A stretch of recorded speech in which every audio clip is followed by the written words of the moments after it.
Are you struggling to close high ticket sales and you feel like the sales game is a constant uphill battle? Well, by the end of this video, I'm going to share a step-by-step strategy to make sales not only easier and fun, but to make a lot more of them. For the best advice on sales, performance, and mindset, make sure you hit subscribe and the notification bell so that you're alerted when I release a new video, which should be at least once, twice a week, if not more. I'm taking my YouTube to the next level. So back when I was running my coaching business, we were making around $30,000 per month, and I was closing all the sales. And I was maybe closing around 30%, and then I stumbled on this framework, which allowed us to double our cash collections and basically go from 30K per month to 50K per month within 30 days, just by changing the way that we were selling. Okay, so there's nothing else like this I found. This is one thing that will completely change the game for you in sales. I'm going to break down this framework into 5 steps. Step number 1, you want to be Harvard in your market. Think of Harvard. When you go and try to apply to go to school there, can you just walk up to their admissions office and say, hey, here's a big bag of money, I'm ready to go to class? Of course not. No, they're like, okay, we'll get in line. Fill out an application. You have to go through our process. You have to jump through our hoops. They're the ones who are qualifying you, not the other way around. And I'm sure if you've been taking a lot of sales calls, you tend to get prospects who are, well, like, you sell me, why should I work with you? You know, it's a battle. It's like you got to use some Aikido, and it makes sales hard. Here's a question you got to ask yourself. Are you convincing them to buy from you, or are they convincing you to sell to them? That dynamic will change everything for you if you think about it. Step number 2, you never want to pitch without permission. So many salespeople, they're pitching way too early because they are just hungry for the sale. There's levels to the sale. So the first one's motivation, and then there's interest, and then there's desire, and then there's demand. Like the salesperson is demanding the person to buy, where the prospect's still down here in the motivational level, which is like basically ends up in them pushing them. So what we need to do is get the prospect to start demanding our service, and only then do we make the pitch. They have to give us permission. Yes, please pitch me. That's how your call should go. They should be pulling your offer from you, not you pushing your offer down their throat. Before going on to step 3, here's my question to you. What's one change that you can make in your sales process today to start closing more sales? Comment them down below. I want to know. By the way, if you haven't watched the video on pre-selling your leads, there should be a link somewhere around here.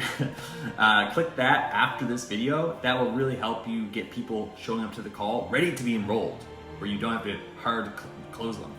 I'll also leave the link in the description somewhere down there. So number 3, you want to be nonchalant about getting them to buy. The attitude you want to bring to the call is buy or don't buy, I don't care. I know that your life will be better if you say yes, and if you say no, I know that there's another person right around the corner for me that I can sell to. You don't want to be that salesperson or that coach or that business owner who is fretting over one lead, like, oh my God, like this person said yes, and they're like, now they're like backing out, and their entire life is getting, tossed up, and like this one prospect is making their entire life hell, and they are focused on them, and they could have just gone and got a bunch more leads and just closed more leads. So don't be that person. You want nonchalance. You don't want to be pushing. And in fact, when we're enrolling people, you should not be overly excited, like at all. It should be this is normal, of course, it's another day, another dollar. Act like you've been there before, basically. Step number 4 is you want to slow down in the pitch. You want to build tension and then release it. So you want to deflate your tonality. Okay, well, like, where do you want to go from here? Let the pressure off. Let them pull the offer from you.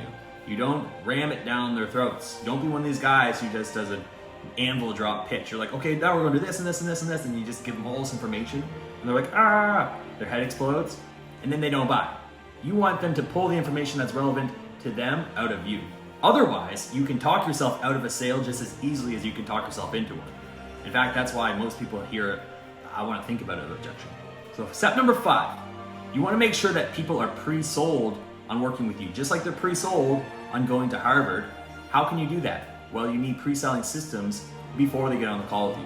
They need to know who you are, and they need to like you. They need to know what is your process, what is the big domino belief, if you read Russell Brunson's book. on expert secrets. You think the one big domino that's going to get them the result. This is the one thing that they don't have. They need to know this stuff before they get on the call. They need to be warmed up to you. If not, your sales are always going to be a battle. It's always just going to be you fighting with the prospect. You got to educate them. You got to pre-sell them. The calls take like 2 hours sometimes. You got to do all these objection handling maneuvers, and that just sucks. Nobody likes doing it. No matter how good your skills are, your time would be better spent if you could close these people in 20 minutes. You know, collect a pay in full in 20 minutes, and then boom, on to the next one. If you can close 3 people in an hour versus taking 2 hours to possibly close one person for a payment plan, think of how much more money you would make just off that. And this is just a bonus to tie on to step 5. If you are sending cold DMs, make sure you have a process to warm people up. There are 5 core functions of a business: lead generation, lead nurture, sales, delivery, back end. We can't go from lead generation straight to sales. That is why sales is hard for most people. We need that middle piece, lead nurture, or what I call pre-selling.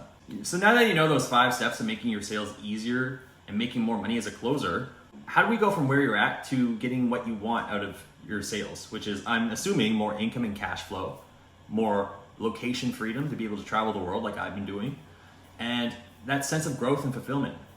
That's exactly why I put together a free training to show you exactly how I went from a broke engineering student to starting my own businesses, well, multiple businesses, getting up to 50K per month, and then eventually being able to travel the world and just live the sales life. If you want that, there should be a link below in the description. Make sure you click that, and that'll give you access to that training. If you got value from this video, hit the like button. That really helps me grow this channel. You subscribe, and then check out this next video, which is all about pre-selling your leads so that it makes sales way easier, because that will change the game for you, all right? Thanks for watching, guys. Be great. Talk to you in the next one.